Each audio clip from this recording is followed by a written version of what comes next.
Austin Reaves is a case where his somewhat out of nowhere rise and playing for one of the most popular sports franchises in the world dictate how people view him. For fans of the Lakers, they view him as a future star. For most other NBA fans, they view him as somewhat of a fluke or overrated because of the market he plays in. But as someone who's been watching Reeves play since his 2020 season at Oklahoma, I do believe he's really good. And while I don't view him quite as highly as Lakers fans do, I am still very high on him as a player. I want to talk about why I believe that Austin Reaves is a legit good NBA player and not just a flash in the pan of hype. But quickly before we go any further, if you're new and like basketball, I would really appreciate if you would like, subscribe, and hit the notification bell to be notified whenever I release a video. I make videos about basketball all the time, and liking and subscribing are the two best ways that can help me out in the YouTube algorithm and help me reach my goal of 10,000 subscribers. Let's try and get 100 likes on this video so YouTube will recommend it to others. Anyways, let's talk about Austin Reaves.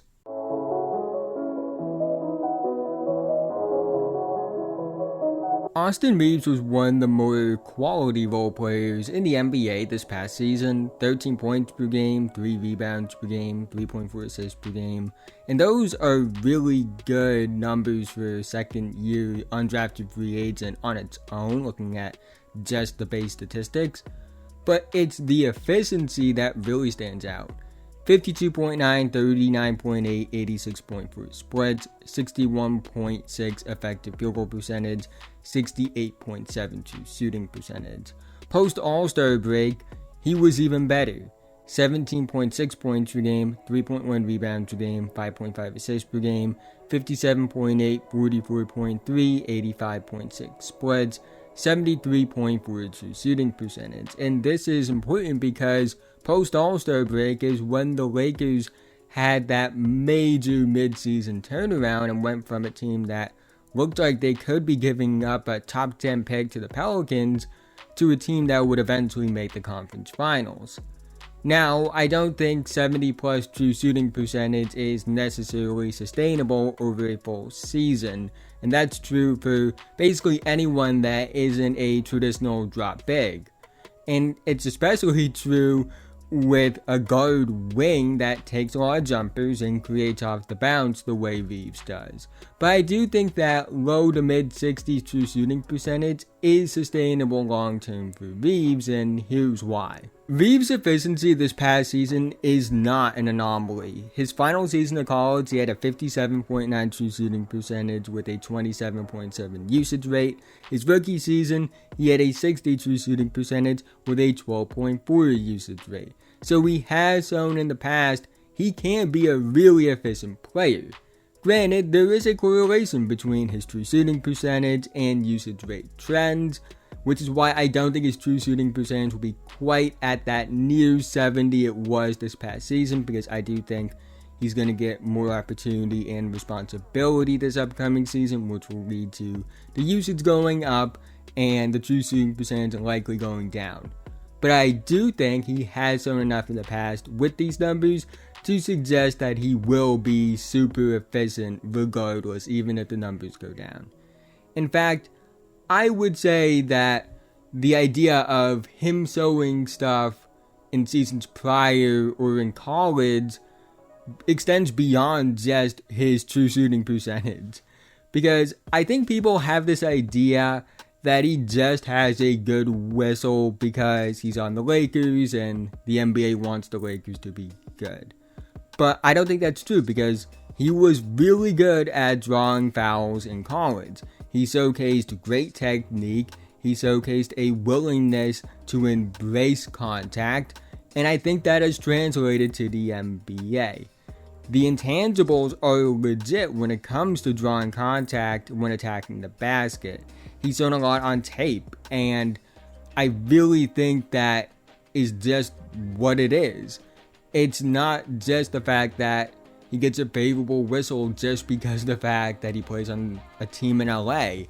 It's also the fact that he's just good at it, and I don't agree with the narratives around Reeves in that regard when it comes to this idea that he is just good at drawing fouls because the refs give him a good whistle. He is legit good when it comes to the intangibles and skills of drawing fouls. Another reason I believe that Reeves is more than just a guy that gets a lot of attention because he's on the Lakers, he plays for a big market, and I think that he is actually legit a good NBA player, is late in the playoffs.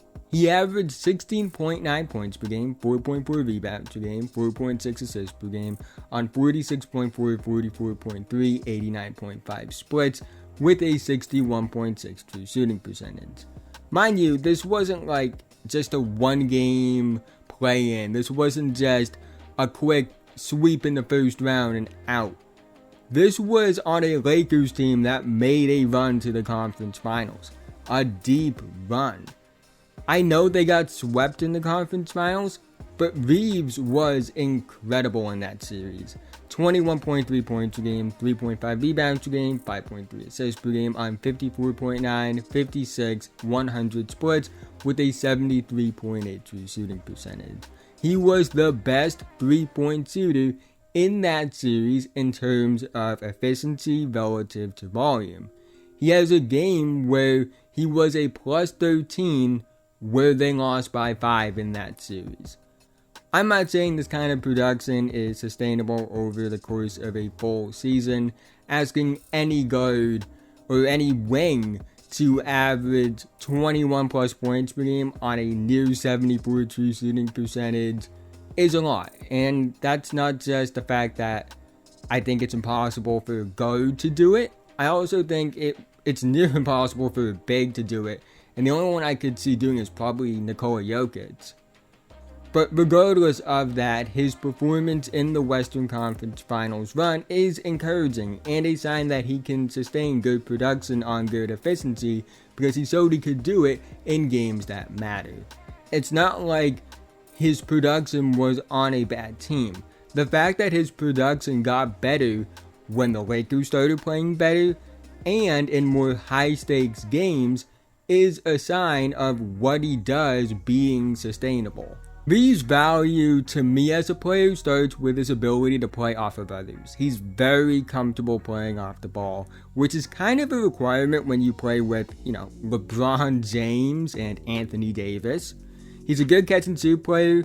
Over half of his field goal attempts are when he takes between 0 to 2 dribbles, so he's comfortable in situations where he doesn't get a lot of room to create. Being able to play off of guys like Anthony Davis and LeBron James is important for this Lakers team and the key to them potentially contending in the West. And Reeves being as productive and efficient playing off of those two speaks a lot more, in my opinion, to what he brings value-wise rather than what he benefits from playing off those two. I'm not saying he doesn't benefit off of playing with arguably the greatest player ever and another player that's a surefire first ballot Hall of Famer and one of the best players of his generation. He does benefit from it.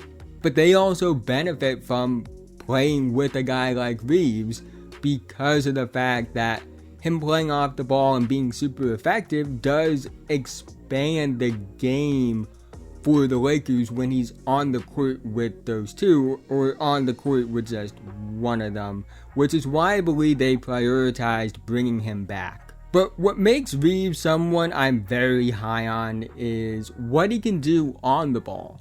He has a legit good handle. He is very comfortable and has good feel creating off the dribble. He's a solid athlete, but not a great one that's super explosive by any means. I think he's a good first step, solid speed, but he's not Amen Thompson, he's not Scoot Henderson, he's not prime Russell Westbrook. But he makes up for the fact that he's not this super explosive athlete with his skill and craft. He's comfortable taking and making tough shots. He's a high feel shot creator that has instinctual counters. He can be physical and play with finesse. He's not afraid of contact. He's incredible at drawing fouls. He's crafty around the basket. He has really good body control. He has really good footwork.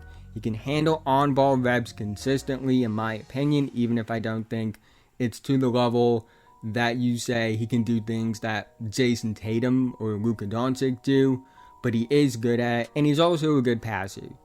And when you can have a guy that brings off-ball value playing off of your stars, and then also relieve some pressure off of those stars because he can handle some on-ball reps that gives you another option that defenses have to focus on, I think that makes you a very valuable player. Austin Reaves is what I describe as an all-star role player. He brings value playing off of the stars, but he also has legit on-ball value that can take some of the pressure off stars and also be a guy you go to with second units when stars need to rest on the bench.